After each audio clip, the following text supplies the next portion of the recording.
Why did the Roman Empire fall? Were the barbarians really the only ones to blame? And where did the Romans themselves disappear? What do we associate with the Roman Empire? The Colosseum, gladiator fights, triumphal arches, invincible legions.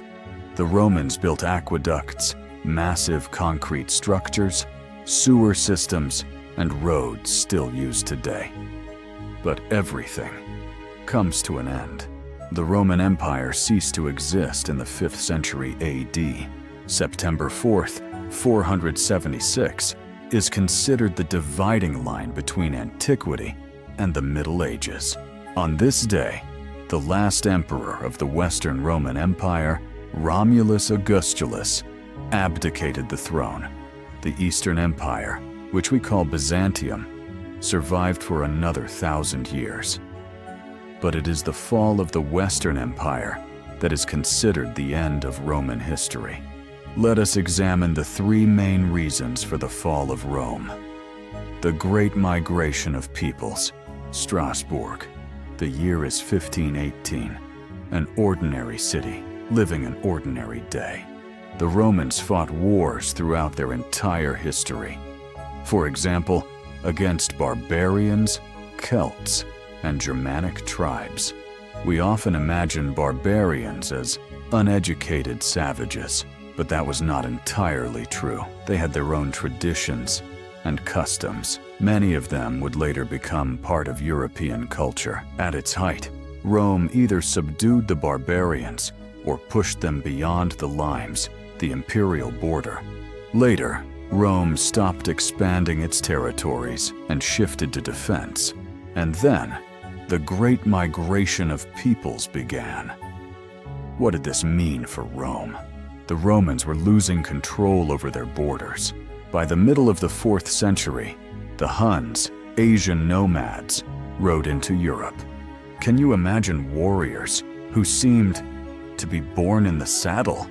The Huns swept everything in their path. They triggered a process that can be compared to a domino effect. Large Germanic and Slavic tribes were forced to migrate to new lands. And yes, they moved directly into the Roman Empire. Theodosius I, the last emperor of a united Roman Empire, allowed Germanic Goths to settle within Roman territory. Weakening emperors began recruiting their former enemies into the Roman army: Goths, Vandals, Franks. Why? To defend the empire from other barbarians.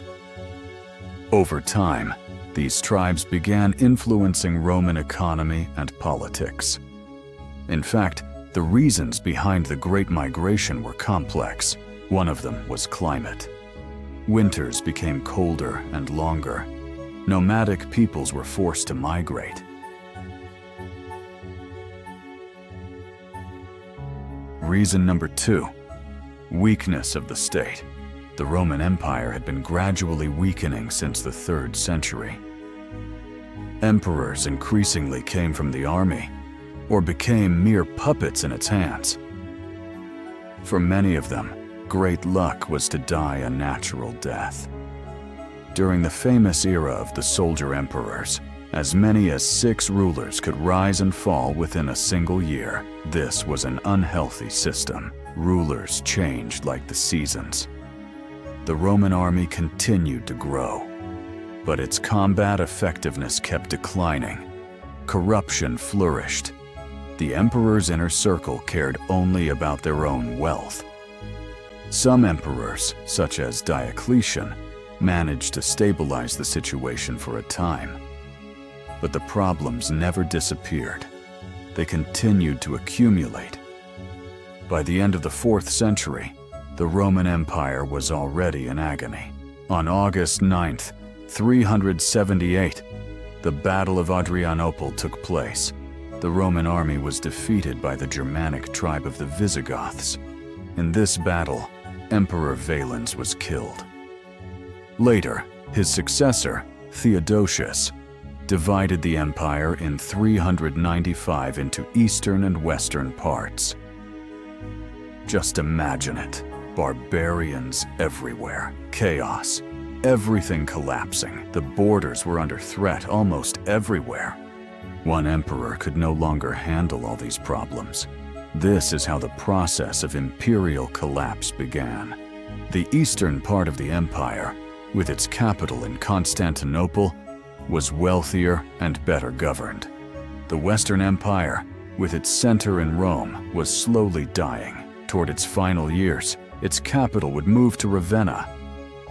Once barbarians broke through the borders, they began to act as masters on foreign land.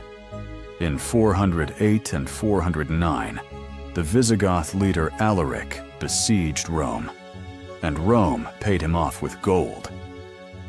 In 410, the Visigoths returned again. This time, Rome refused to pay. A terrible famine began.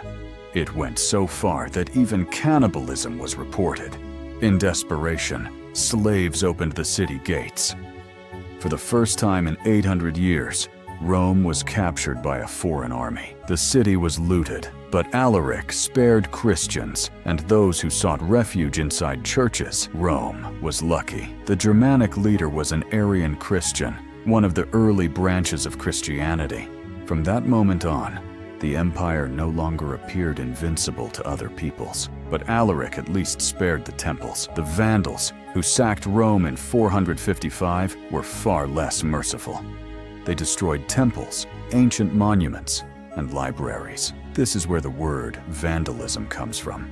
Perhaps Rome could have survived the pressure of hostile tribes, but the ruling elite was slowly digging its own grave. Driven by greed, they prevented talented people from saving the state. Here is an example. Court officials approached Emperor Honorius and convinced him to execute his own general, claiming he sought the throne. Court officials accused the Roman general Stilicho of plotting to seize imperial power. Stilicho was not only a brilliant commander, but also of Vandal origin. To them, he was a barbarian. Emperor Honorius ordered the execution of Stilicho. He also ordered the killing of the families of other Vandals serving Rome, just to be safe. These brilliant decisions led to a predictable outcome. 30,000 barbarians from the Roman army, mostly relatives of the executed, joined Alaric, the future destroyer of Rome. Later, Emperor Valentinian would repeat the same mistake. Fearing for his throne, he ordered the killing of General Flavius Aetius. Aetius was known as the last Roman general. It was Aetius who stopped the Huns in 451 at the Battle of the Catalaunian Plains. Without him, the Huns would have reached Rome. According to legend, after killing Aetius, the emperor was told, "You have cut off your right hand with your left," and it was true. Roman politics had always been brutal, but before, the state rose again like a phoenix from the ashes. This time, it did not. 3. Rome was no longer the same. At its height, Rome was a pagan and urban civilization. Rome had a highly developed economy. Its level of production was comparable to Europe during the Industrial Revolution. Even today, Greenland's ice cores contain lead released into the atmosphere during Roman times. Roman religion was practical. It was deeply connected to state power. Roman priests resembled officials more than preachers. Rome was also a slave-owning society. Across the empire, barbarians from conquered lands worked as slaves. Sometimes, poor Romans sold themselves into slavery, simply to survive or to give their children an education. By the 4th and 5th centuries, Rome had changed. It was becoming a Christian and rural civilization. The population continued to grow, but incomes began to fall. People fled the cities and moved to the countryside to survive. As money lost value, taxes were increasingly collected in goods, not coins. More and more slaves became free, but they were now bound to the land of their lord. These relations already resembled the Middle Ages. Free movement across the empire became more difficult. Trade declined. The old economic system was breaking apart. Even when emperors managed to reunite Rome politically, the economy remained forever fragmented. Once Rome persecuted Christians and threw them to the lions in the Colosseum. Now, Rome itself had become Christian. Emperor Constantine was the first Roman ruler to embrace Christianity. In 337, he accepted the new faith. In 380, Emperor Theodosius made Christianity the official religion of the empire. Rome became a completely different state. Its religion and economy had changed entirely, even if, outwardly, the empire tried to remain the same. The fall of the Roman Empire did not happen in a single day. It was a long and painful agony. Even the name of the last Roman emperor carried the greatest symbolism in history. His name was Romulus Augustus. Like Romulus, the legendary founder of Rome, and like Augustus, the first Roman emperor. Rome began with Romulus and ended with Romulus. The empire began with Augustus and ended with Augustus. Mixing with Germanic tribes, Romans became the foundation of future European peoples. On the ruins of Rome, barbarian kingdoms emerged. The Vandals, the Visigoths, the Franks. They gradually embraced Christianity. A synthesis of Roman and Germanic worlds began. The last Roman emperor was overthrown by Odoacer, the commander of his own mercenaries.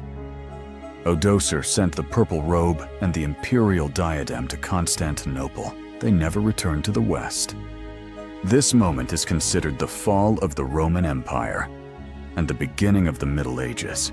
History does not disappear. It transforms. Subscribe for more stories like this.